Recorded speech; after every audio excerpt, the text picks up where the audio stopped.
حج یکی از رکنهای دین مقدس اسلام است که رکن اسلام عبارت از 5 رکن است و پنجمین آن حج خانه کعبه است که عبادت مرکب است. اگر نماز محض عبادت بدنی باشد، زکات محض عبادت مالی باشد، حج عبادت مرکب از عبادت های بدنی و هم از عبادت های مالی هست. مسئله یکم حکم حج با اتفاق علما فرض است و کسی فرضیت حج را انکار میکند او کافر است. الله سبحانه و تعالی در سوره آل عمران میفرماید ان اول بیت وضع للناس للذی ببکة مبارکا و هدی للعالمین.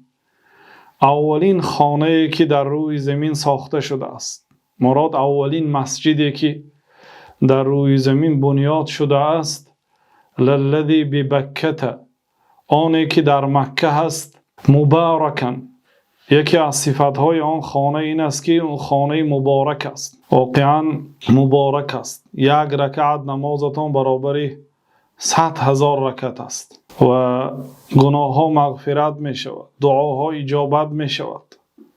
واقعا خانه مبارک است. و هودن، هدایت است.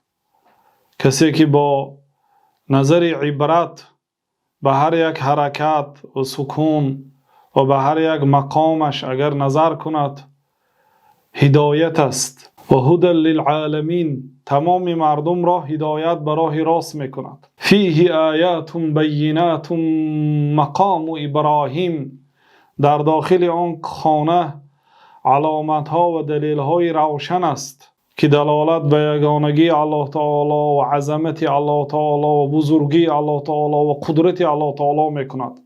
مقام ابراهیم، از جمله در داخل آن خانه مقام حضرت ابراهیم هست.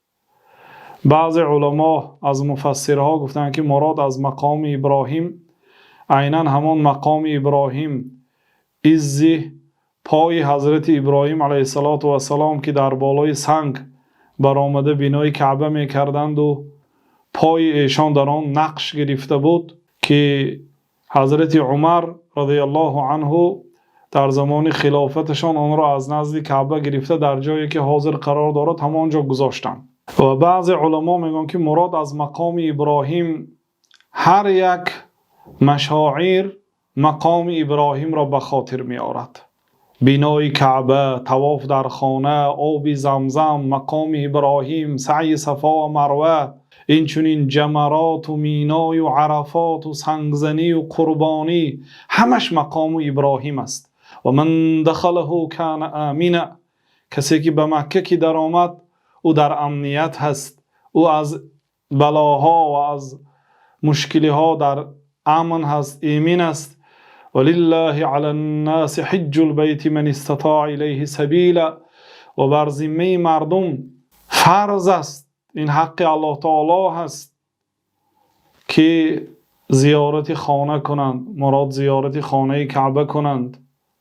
من استطاع الیه سبیلا، کسی که قدرتی سفر کردن دارد، قدرتی حج کردن دارد، قدرتی رفت آمد را دارد، بر ذمه‌اش فرض است که خانه الله تعالی را زیارت کند. و من کفر فإن الله غنی عن العالمین، کسی که کافر شود، انکار این فرض کند، انکار حج، همه انکار فرض ها کفر است، لیکن الله تعالی مخصوصا و من کفر، کسی که اگر فرضیت حج را انکار کند او کافر است.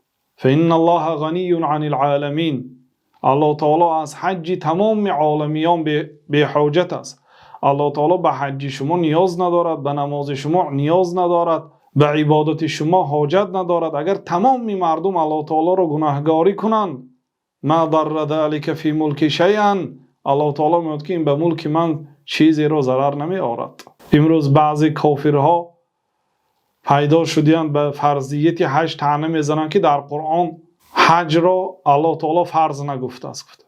این آیت از 10 وجه دلالت میکند که حج فرض است و به این مسئله یگان عالم اسلام اختلاف نکرد. آنهایی که از علم تفسیر و از علم فقه و از علم اصول فقه و از زبان عربی با خبر هستند و این قرآن را الله تعالی با زبان عربی نازل کرد. خلاصه انکار حج این کفر است، از ملت بیرون میبرارد، کفر اکبر است.